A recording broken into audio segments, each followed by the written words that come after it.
listening to The Writing Life, interviewing real writers about making a living from their words.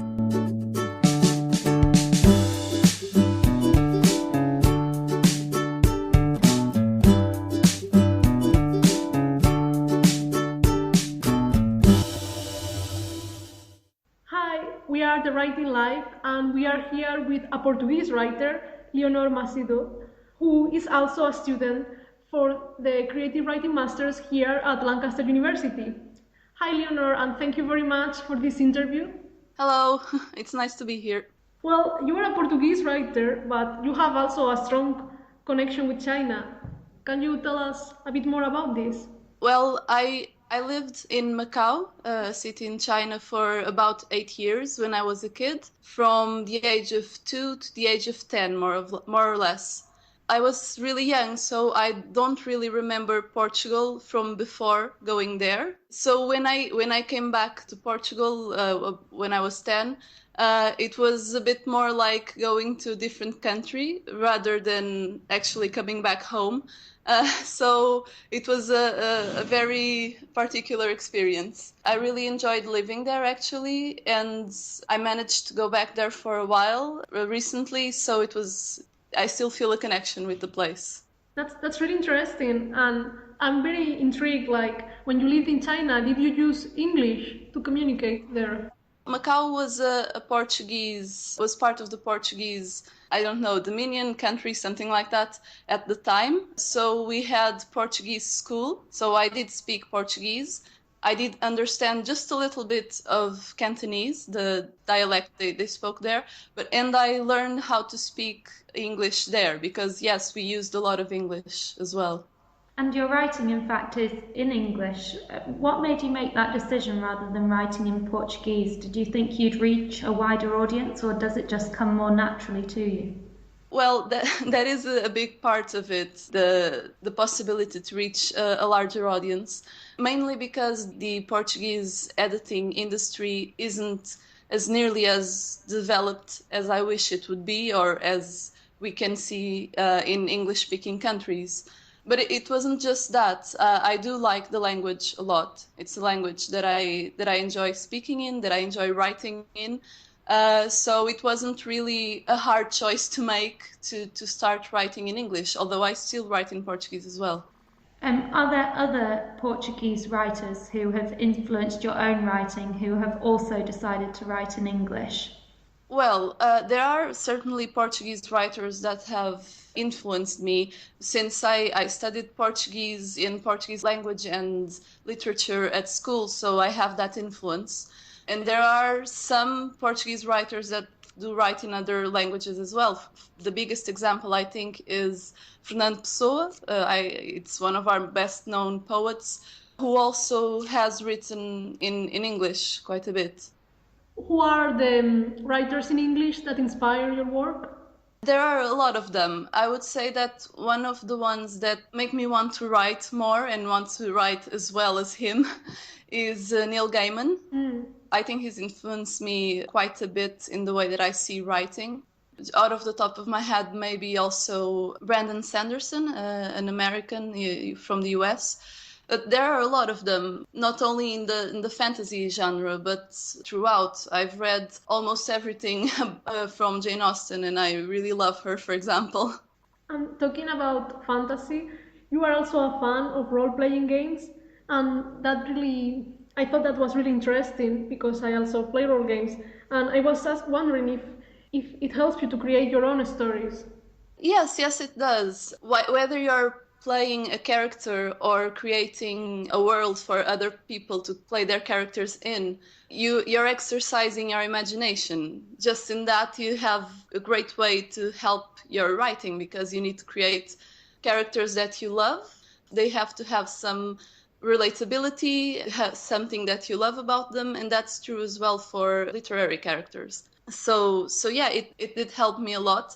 Although when I'm thinking about role-playing and such, when I have a really good idea, I just keep it to myself so I can use it in my writing. So you've maybe thought of a character when you've been role-playing that has then gone on to appear in your writing? There's been at least one. I don't do that a lot, but for one of the stories that I'm developing, yes, the basis of it was a character that I created. So for our listeners, could you briefly explain what exactly are role games and why can they be beneficial for writers? Okay, let me see if I can do that relatively fast. I think the best way to explain it would be, imagine a video game like World of Warcraft or some other role-play video game, except that you can do with your character whatever you like, even if it is not fighting. And imagine that instead of interacting with a computer, you're interacting with another person who is the game creator, so to speak, who describes to you all the sceneries and all the places and all the people you interact with. And then everything just happens in your imagination and with the use and with the help of pen and paper and dice. So I know you use DeviantArt to share extracts from your writing. Could you tell our listeners what DeviantArt is exactly and why you choose that to share your work rather than having a blog? Well, DeviantArt is a site where anybody can share their art, either professionals or hobbyists, whoever simply wishes to share what they do. I use DeviantArt mostly not only as somebody who likes to share what I do, but also as somebody who likes to see what other people do. And it's a very good place to find very different and interesting artists. And one of the reasons I use a DeviantArt and not a blog, as you asked, is because I started DeviantArt mostly to force myself to try and do more stuff so that I could have things to share with others in this community. And I only added my writing to it recently because I realized that although there are some things that I won't share publicly in a site because I have hopes of sometime maybe publishing them in a book, there are other things that I do like to share, and it's really nice if other people comment on it and give me feedback, and it's a community that is really helpful. I have thought about having a blog besides the DeviantArt, but I'm not sure what I would publish in the blog, so I'm still thinking about that. It's interesting what you say about saving work for publishing, because I know that people are often anxious about plagiarism on the internet and people taking their ideas and when they share it in a blog or something similar. So you talked about how it's encouraging to get feedback from the work you publish on the internet. Would you say that's your main reason for publishing your work there, or do you also use it to market yourself? I think it's a bit of both, although I'm not really doing a lot on the marketing front yet. But I think it's a very good way to get your work known and shared, at least with other artists. It's a form of sharing that's really more common with visual arts, but I think it can work really well with writing and literature as well. It's because we live in a world that's the rules and the ways of publishing and working are changing a lot. So it's best to try and keep up with what's happening. So I have also observed, like in your DeviantArt, you also share paintings and photos, and I was wondering if these also help you in your creative process when you write. Well, maybe a bit unconsciously, yes. There's a lot of times when I look at a picture or at a portrait and I start to imagine a situation in that place or with that character, or what character would that portrait represent. So yes, I suppose it does help. And it's also really satisfying to do it the other way around, to write something and then to try and find the visuals or make the visuals that go with that writing. I know you have an interest in Japanese culture, and what you were saying just then sounds very similar to the way they blend animation and literature. Would you say that kind of writing has influenced your own? Again, maybe unconsciously. I have studied the Japanese language in college, and I do have an interest. And I think it's a really interesting culture to get inspired by. But I guess we could say that about mainly any culture. So thinking about making a living from writing, something else I noticed on your DeviantArt is that some of your writing work is labelled as commission. Do you write for other people, and how does that work? It works a bit. It works actually exactly like how you would see a picture or a painting commission.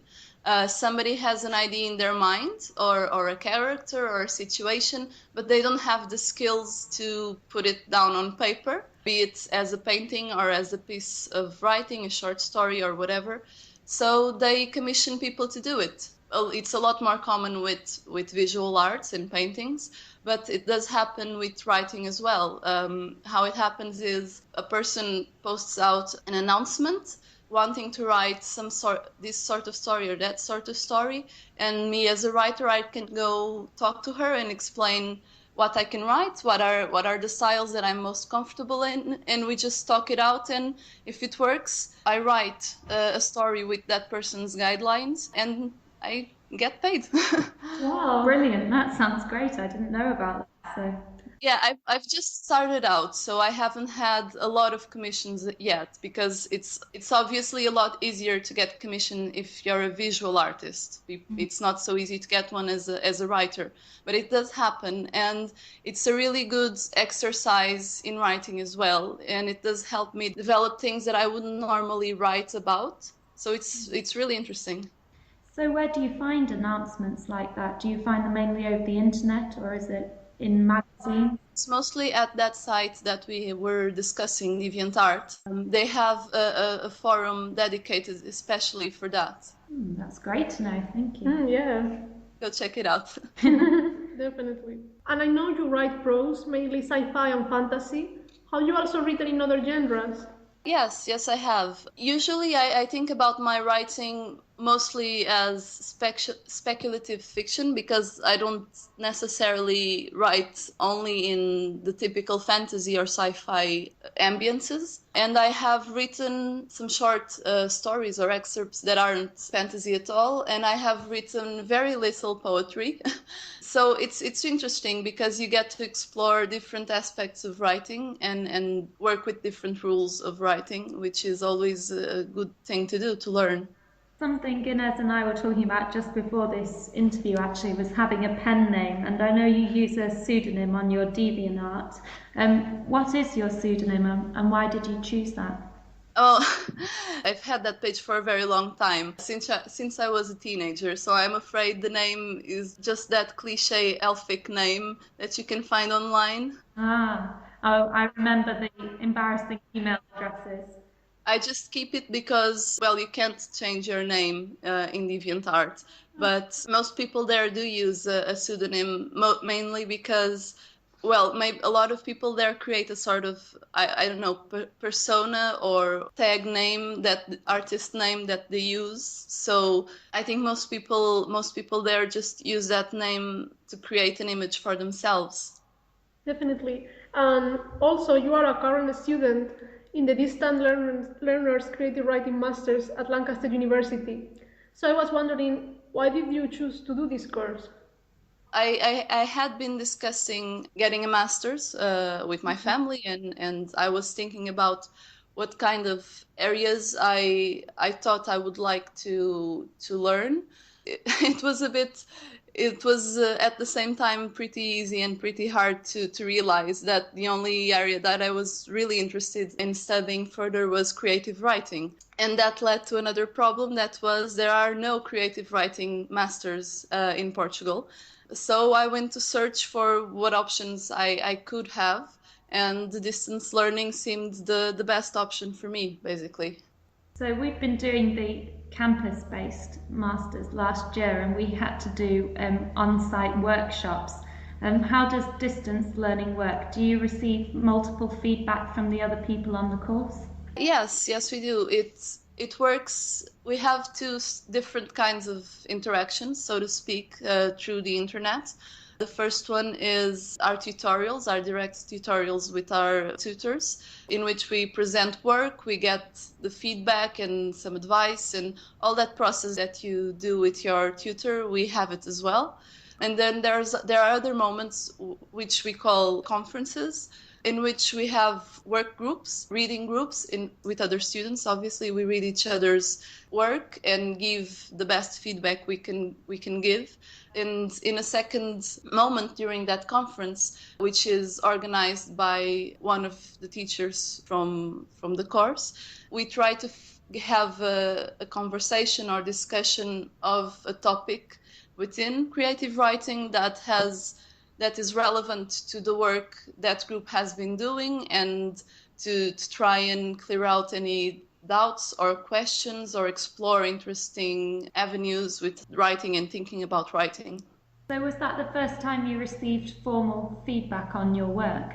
Formally, yes, but I did participate in a workshop, in a writing workshop for nearly more than a year before the course, the master started here in Portugal. It was a workshop organized by a magazine, a literary magazine here.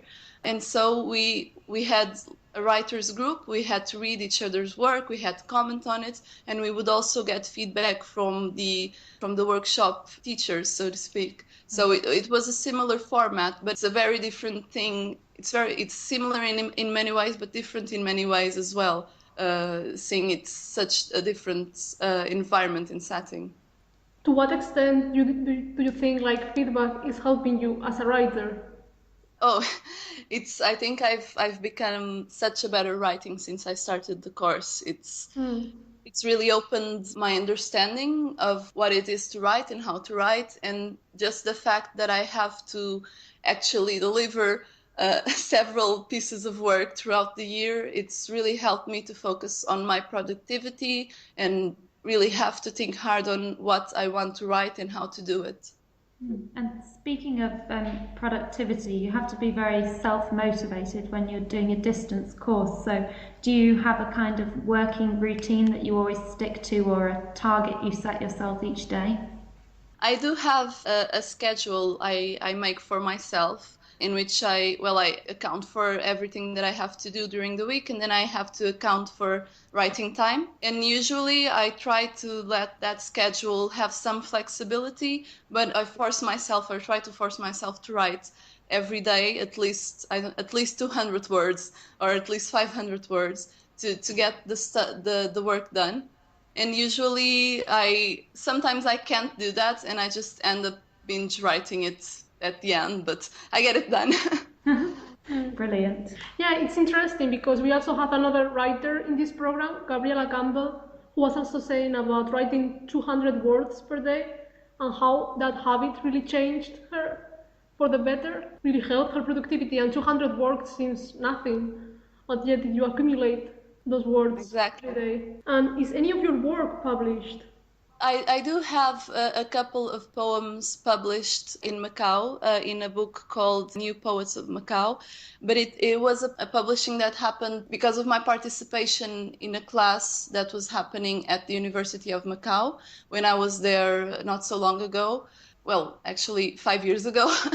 And I was invited to attend the class to see how they worked and everything, because the class was about writing and translating, and most of the students were Chinese, and they were writing in Chinese and translating into English or vice versa. And I met the teacher at work there when I was there, and the teacher invited me to do the same between Portuguese and English. So 2 of my poems were included in the class's work and in the book they published at the end of the year.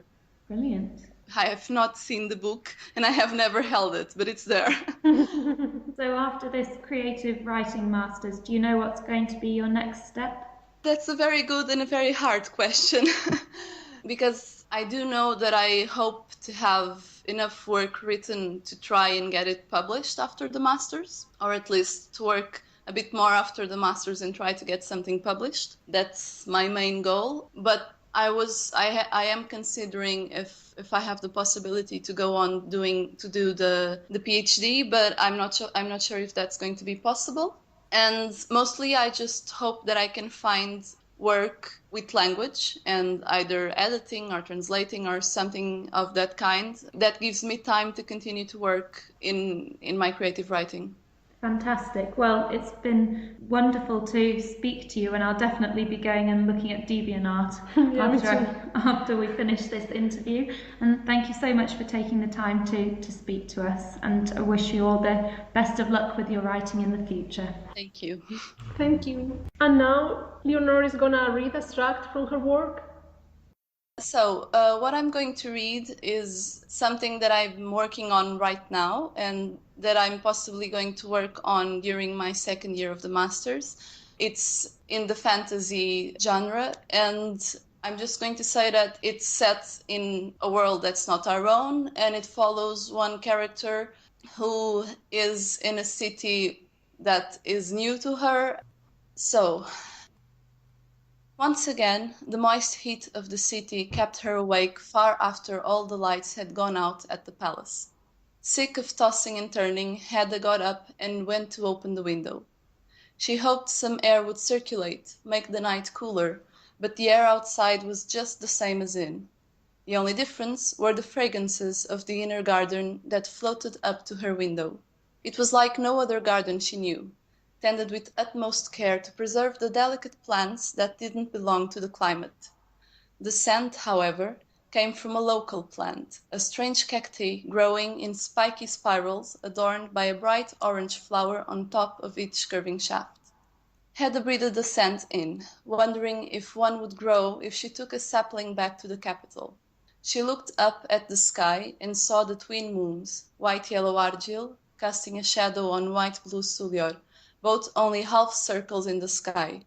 That was another thing she wished she could take with her back to the capital, the brilliance of the sky and all the stars normally hidden by the city lights in the grey weather.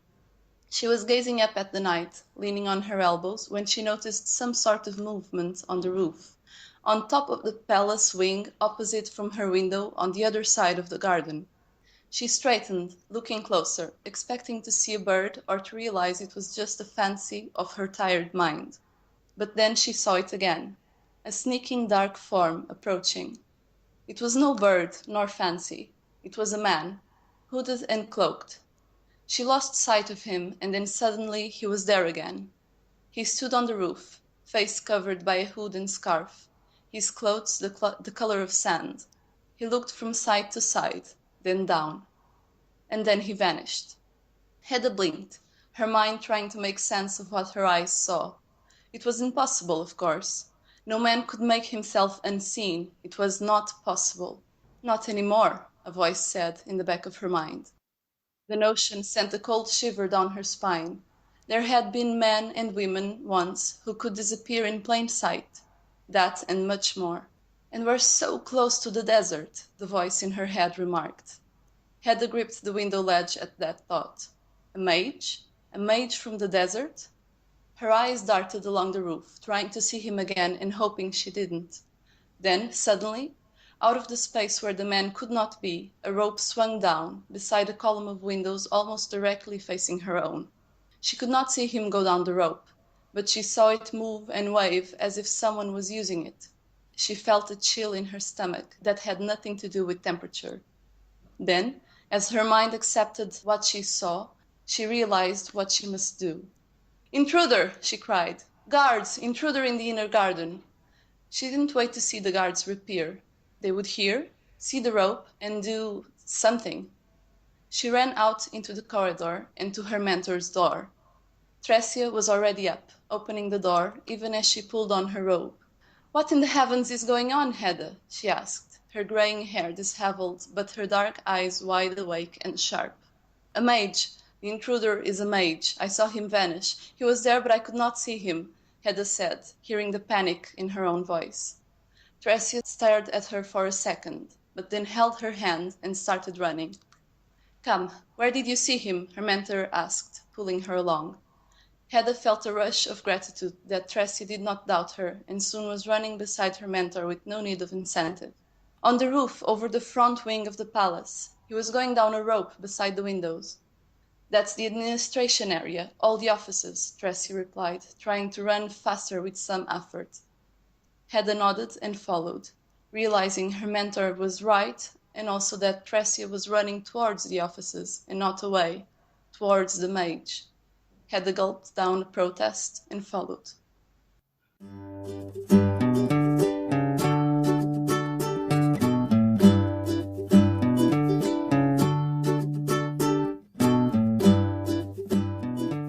You have been listening to The Writing Live. Now we want to thank to Teresa, our editor, and Yvonne, the creator of the show.